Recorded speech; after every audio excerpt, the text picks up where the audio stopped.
Yan mga boss, magandang umaga po sa inyo. Bali, pa-post ko po ito sa aming bagong YouTube channel mga boss. Quick update lang.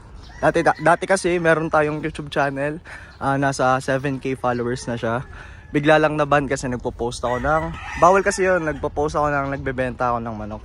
Ito, po-post tayo sa bagong YouTube channel natin mga boss. Post natin yung, update natin yung mga breeding natin and mga tips. Doon tayo mag-update. So, subscribe po kayo mga bossing Super Lion Game Farm. Dito tayo sa farm mga boss, magandang umaga sa inyong lahat. Yan, follow kayo sa YouTube natin mga boss para updated kayo sa mga tips natin and sa breeding natin. Yun lang mga boss, magandang umaga po. Yan mga boss, nag-aayos tayo ng ating breeding pen. Nag-aanda tayo for breeding season, buhangin. Ito breeding pen natin, single mating or trio po ang pwede dito. Guys, ito yung materialis natin. Una, pure Raptor sweater. Yan, ang tatay niya ng authentic Raptor sweater, 2 times winner, WPC winner, natalo last month. Yan, buti may anak tayo. Ito yung gagamitin natin for early bird and local edition. Yan, ito ang kasama, ilapag mo na yun. Ito ang kasama, authentic Bluestone Game Farm of Boss Alan Ablao.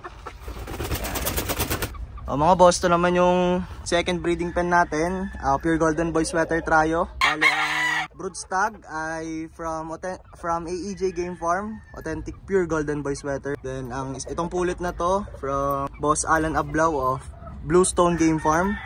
Then ito personally pick natin from dati nating materyales sa AEJ Game Farm. F1 to mga boss, pinili po natin sa ating mga local. Yung pulit na yan, ito broodstag, naka leg band ng AEJ silver leg band. Then double nose marking.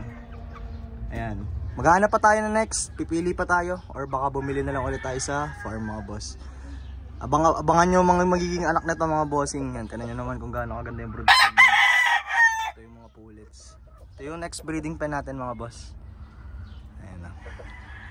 Hopefully maging successful tayo this breeding season ulit. Kagaya ng last year na naka 150 na successful tayo na stags. Then ang pullets is 80 plus. And sana maging successful ulit tayo ngayon, lalo na't ibang materialis natin. Update ko lang kayo mga boss bago sa ating bagong YouTube channel.